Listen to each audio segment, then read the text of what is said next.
Signs of bullying in high school: hazing, harassment, other stalking behaviors, cyberbullying, physical threats. It's good that we know that it looks like it goes down as people get older.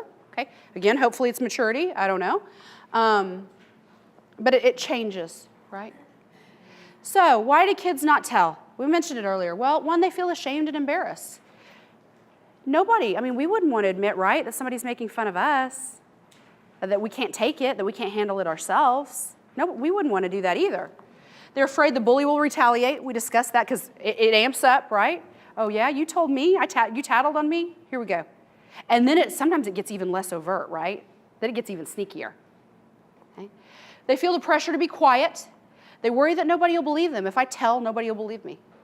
They're worried about being labeled a snitch or a tattletale. Sometimes they believe they deserve it, especially if they've been beaten down for long enough, right? Sometimes kids don't recognize the subtle signs. Okay? I'm sure you've heard stories of people giving up, their toys and giving up stuff like this because somebody pressured them, and they didn't even really recognize that's what it was. All right? They assume adults expect them to deal with it. All right? Well, you can just handle that on your own. And we want to teach them to be self-sufficient, to be able to handle things, but we got to find that boundary in there too, and what's appropriate. And I think maybe with teenagers most of all, if my teenager tells me they're being bullied online, what am I going to do? So then they're not going to have digital access anyway. Now, I know this sounds like a crazy idea, but I'm going to try it in my house and see if it works. I was telling her that a couple of years ago, I work with somebody who works in juvenile justice, so they work with the troubled kids. And her teenage daughter got along with her. And of course, that's weird, because teenage girls don't like their mothers. And I said, what do you do? Like, what do you do? Why does she like you? And she said, because I don't allow her to have any social media. She said, what she said was, I'm in her business all the time. I monitor her closely, but she knows it. It's not sneaky. She said, I let her have freedoms and let her do stuff, but there's a couple things I don't let her have. I don't let her have social media, which apparently she was mad about and then saw all the drama that can go on with social media and then was like, thanks, Mom. I don't let her date, because then they can't get into that squabbly girl stuff and I like that boy and all that stuff. Same thing, didn't like it at first and then was like, God, Mom, that saved me a lot of drama. She can still go out with groups of friends, but no dating, right? And so it prevents a lot of those things when it's not, you don't have access anyway. My plan is, at least, not to allow social media. I don't have internet in my house. I can use my phone. I mean, we have our computers on our phones anyway, right? Because there's so many, all they have to do is type in one thing and they open up a world of porn or anything else, okay? And if they use internet at school, what does school do? It's monitored, right? It's filtered. It's careful, okay? So that's my thing I'm gonna try. We'll see if it works. But I think they fear it. So if I tell you're gonna take away my Facebook page, you're gonna take away my phone. So I better not tell, because then my access to all this other stuff is gonna be gone too, right?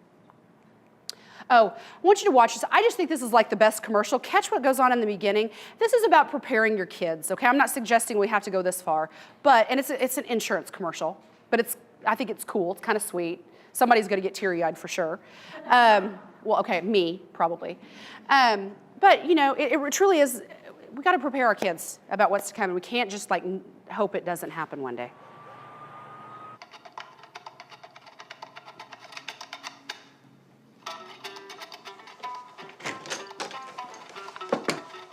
Hey, got you something.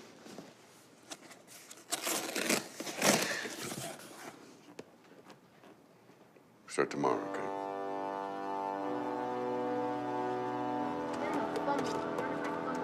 Hey, dude, check it out. What's up, Mateo?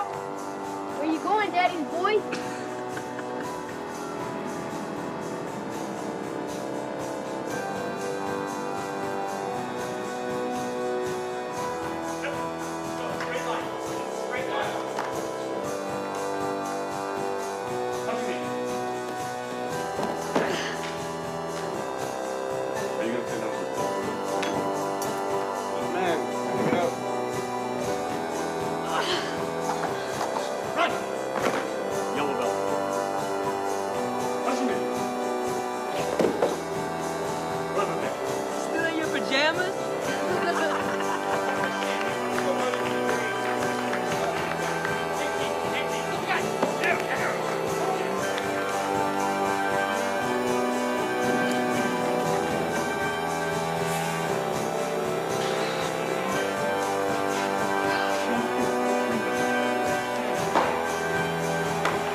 Hey, got this for you.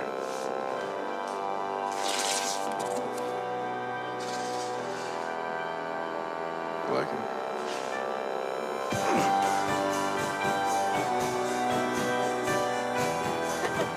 Hey, yo, look at this. Look at this, look at this. Nice outfit, daddy's boy. Whatever.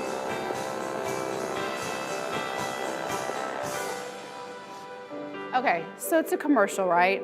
But I know, see, I told you, it still gets me like that too, because what was the dad doing there? Preparing him, right? Put him in a structured environment where he could physically take care of himself, because that's gonna have to happen to pursue something that potentially he could be very bullied about, right? I mean, he's a boy that loves dance, okay? We gotta prepare our kids. That's the whole point of that though too, and it's cute. So what can we do? That's the whole point of this. What can we do? Teachers, clinicians, parent, whatever, okay? One, we have to learn to use our active listening skills. I think when kids talk, what are we really bad about doing? Let me jump in and fix it. Let me talk over you. I've got the answer, shut up, and we're not gonna let them finish, okay? Sometimes we just need to be quiet. Probably you've thought this too. Like, you're ever upset with your significant other or somebody else, and they're trying to fix it for you, and you really just want them to listen? We're bad about that. Most of us are bad about that. So that's a skill that we really need to learn. Don't compare your children to others. Okay, gosh, I ever see parents doing that. That is so heartbreaking, right? I mean, well, you don't do it like they do. Okay, yeah. I mean, now, granted, sometimes you want your kid to act like that one that's like behaving over there. I get it. And I'm not saying not every time. You know, we'll be in a restaurant, my little boys are like monkeys, and I'm like, look at that little boy over there sitting and eating nicely. Can we do that? That kind. But I mean, comparing them like how they are and who they are, right? You're not as smart as, you're not as pretty as, you're not as thin as, that kind of stuff. Teach kids to solve problems without using violence and praise them when they do. That should be a no-brainer, but, okay. Guide them with guilt versus shame, okay? My dad was the master. He got a lot done because he could guilt us into anything, but never shamed us, right? Give children positive feedback when they behave to help build their self-esteem. That positive reinforcement works so much better than all negative, because you get a kid that you're giving only negative reinforcement to, that's all they think they know, and they never respond to that good stuff. You give them positive reinforcement. When we get positive reinforcement, what do? Yeah, we want to do more of it, right? Ask your children about their day and listen to them. I don't know about you guys, I know I've been guilty of it too. We're really bad about our phones, right? My daughter told me a couple of months ago, it's been a little bit more than that now, God, Mom, you're always on your phone. Wow, is that really what I want her to remember me by? So I make really a conscious effort now to like not have the phone in my hand all the time. And when they're talking, listen. You can learn a lot in the car on the way home if you turn down the radio and don't read your phone. Because I mean, I wouldn't do this in my car at a stoplight because it's illegal. But you know, like reading at the stoplight, which we all do. I mean, I wouldn't, because it's illegal, and that, yeah. But I don't do that, and I wouldn't anyway. I think it's important. We need to pay more attention to them, too, okay? So what else can we do? We reward the child for taking responsibility. Getting a kid to take responsibility for anything is like pulling teeth, right? But when they do, when mine do, I really try to like praise that. Hey, thank you for taking responsibility for that. Thank you for, admitting that. I appreciate it. Because if they do it and you don't get mad at them, they'll do it more. And you want them to be responsible adults, right? You don't want them to be that kid that blames everybody else, right? Take bullying seriously, right? Many kids are embarrassed to say they have been bullied, and you may have only one chance to step in and help, because if you don't, they're never coming back to you again. I can promise you that much, right?